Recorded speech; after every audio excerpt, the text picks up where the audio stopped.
Hatchet, old school American horror, or overbloated with just old school horror icons? Let's find out which it is. Let's get into it.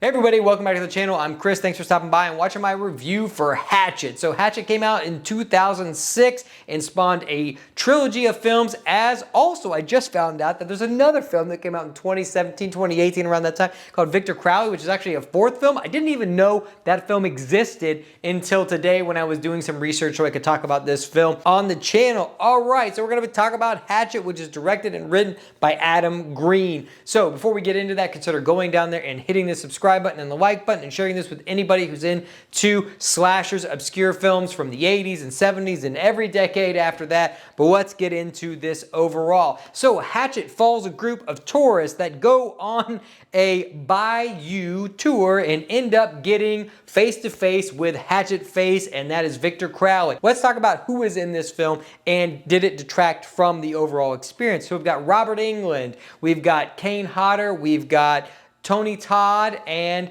that kind of rounds out. We've got this huge trifecta of horror icons with Freddy, Jason, and Candyman here. Does it distract from the actual film? I don't think so. I think they did a good job balancing out their roles. They're very small roles other than Kane Hodder. Initially, Kane Hodder took the role because he got to be, obviously, Victor Crowley. He's in the makeup. He's doing what Kane Hodder does. But he also got to play Victor Crowley's father. So he actually got to get out of the makeup. And I was watching a documentary behind the scenes thing, and that was something he was striving to do more in the industry as opposed to just being prosthetically covered and makeup covered all the time. So it's very interesting. And then Robert Englund came on board and it cascaded from there with Tony Todd, you know, playing Dr. Voodoo. So I really like this film. It is very much a homage, and there are a lot of things that are clear-cut homages to other films. I don't really think they're ripoffs. I think there are clever enough kills throughout this. The weakest part is obviously the story, the legend of Victor Crowley.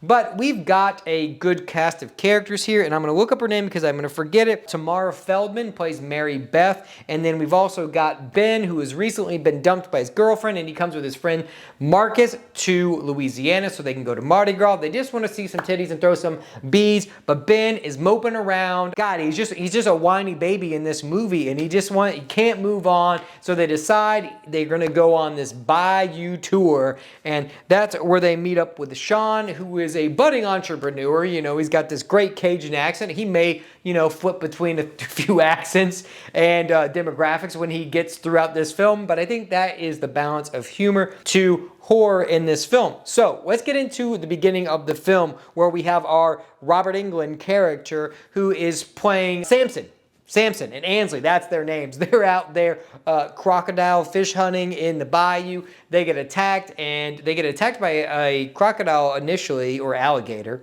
whichever it is. I don't know. I don't live in the bayou. You let me know which it is down below. I think it's an alligator, actually.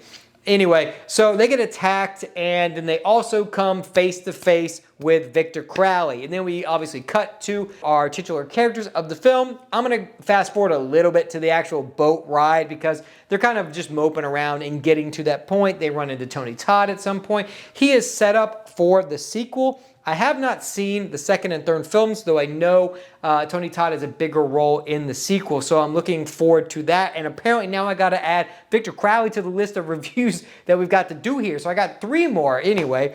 Let's get on. So we're on this boat ride. There's a group of very eclectic, you know, people here that are ripe for murder and face ripping offs. We got a bunch of character actors in here. We've got a couple from Wisconsin. They're coming out here to see, you know, the alligators. They're doing that. They're taking photos. It's real great. And then we've got our pervy guy who is Bayou Beavers. He claims to work for them, and that's where the tits come into play. So you do get a little bit of tits, you get a lot of gore. It's a typical slasher. It's a very like throwback movie, and I love every minute of it. Is it a perfect film? No. But I like the vision that is being like laid out here. Will it pay off in the second, third film? That I don't know. I know our main character does shift to Danielle Harris. Initially, Danielle Harris might have been cast, but Adam Green felt that there were already 3 legends in this film.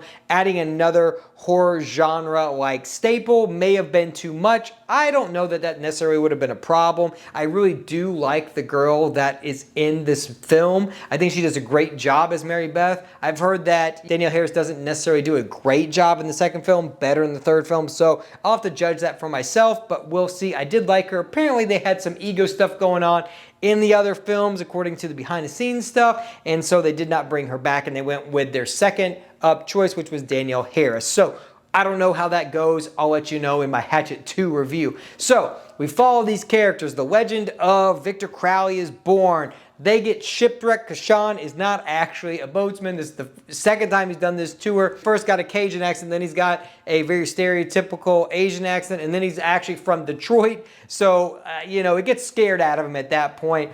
But I do like the legend here, and I do want to give a little bit of backstory on how this actually got made, but we'll do that at the very end of the film. I just want to talk about the film first, but stay tuned for that at the end. We get onto this, and there's some gnarly kills in there. There's one that's obviously on this thumbnail where Victor Crowley just grabs the woman's face and just kind of pulls it apart. It's great. All the special effects are top notch here. I like them all. Victor Crowley is basically just Jason in a sense. Obviously Kane Hodder, we've got that lineage there, but he basically is a Jason in the bayou, which I am all for. I like, this is funnier, you know, very reminiscent of the later, like middle chapters of Friday the 13th. I think it's fun. Are the characters dumb? Yes, but Marybeth is a great character. I think because she's got a history with the bayou, she brings that lore. Her dad and brother, the ones that were out there, that's why she came out there. So everybody's got their motivations for being where they are. It's just not dumb luck that these people are there.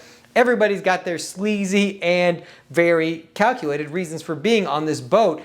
And I really like it. Obviously, it's a tight, like, 90 minutes. I like that. The blood is great. There's tits in it. It's got a razor-thin story, but overall, I think that may lead to something great in the sequels. We'll just have to find out later. So overall, we end with a very homage shot of the original Friday the 13th with them thinking they're safe on the boat. Ben's been gutted. Everybody else has been dispatched, except for apparently Shawn. I thought that dude died, but apparently he's in Victor Crowley, so I don't know what to think anymore. But anyway, she's there, Marybeth's there. She kind of reaches over to get something, and Victor Crowley does the Jason thing and grabs her. And that's where the film ends. Just cuts off right there, and apparently that's where the second one picks up, which has got to be more jarring when they switch main characters because they're going from Feldman to Danielle Harris. So I'm curious to see how that goes. A little bit behind the scenes. So initially, when they were pitching this movie, they went actually out onto a bayou tour and filmed a bunch of stuff and actually got a friend of theirs, little girl, to kind of do the voiceover and kind of do the lore of Victor Crowley and kind of tell the story, so it'd be a little bit creepier. And there's an initial trailer that was shown. That is kind of what got the film made. They put the trailer out and everybody kind of liked it. And then there was all this kind of fervor around this cool thing that had not actually been made, and that's what got the push for it to actually get made eventually. So I have talked a lot. Anyway, I like this movie a lot. I am curious to see where the next 3 films go now that I know there's a 4th one. We do have the trilogy of films, so obviously I'll be focusing on those first, and then we'll see what happens with Victor Crowley later after all those. All right. Let me know what you think about Hatchet. If you've never seen Hatchet, I recommend you watch it. Obviously, there are 3 of them. I pulled them out. I'm actually moving, so I will have a more permanent setup at some point. So these will be my last 2 videos. So talk to me, and this one will be my last videos here. And I'll have something new, maybe makeshift soon, but I'll have something set up permanently at some point. I'm hoping to in the next couple weeks. But anyway, I hope you enjoyed my review. If you like what I do here, consider becoming part of the collective. We do a lot of fun, weird, wild stuff on this channel, and I'm into it. But how I got to Hatchet, if you want to know how I found this, I was actually packing all of my movies, and I came across the trilogy, and I was like, I don't even remember that I fucking had these movies. I have a lot of movies. Anyway, I didn't remember that I had them, and I actually have one signed by Adam Green. I don't know if I met the dude somewhere. I went somewhere and I got it signed. I probably did. I may have gone to a convention or something and met the dude. It's been a long time since those movies came out. So I honestly don't remember. I'm sorry, Adam. Not that you're going to watch this, but if I've met you and you've signed this for me, I completely forgot. I have done a lot of conventions across the years and met a number of different people. So I just was like, holy crap. How did I get this signed copy? You know, I know I didn't buy it because I got it at a convention. I remember that because I bought all 3 of them there. And it was around that time when Hatchet 3 was coming out. So anyway, that's cool. I'm glad I found that. I'm glad I have it. Also, if you want to see like a full collection video of all of my movies, it can be horror and non-stuff, let me know down below because I'm interested in doing that once I get like my full shelves back up, and you know, it'd be a good time for me to kind of go through all that I own. All right, I have belabored this long enough. This review is getting really long. Anyway, I'm gonna link some videos for you at the end as always. Thanks for sticking around to the end. You guys are awesome, and I will talk to you guys in my next review.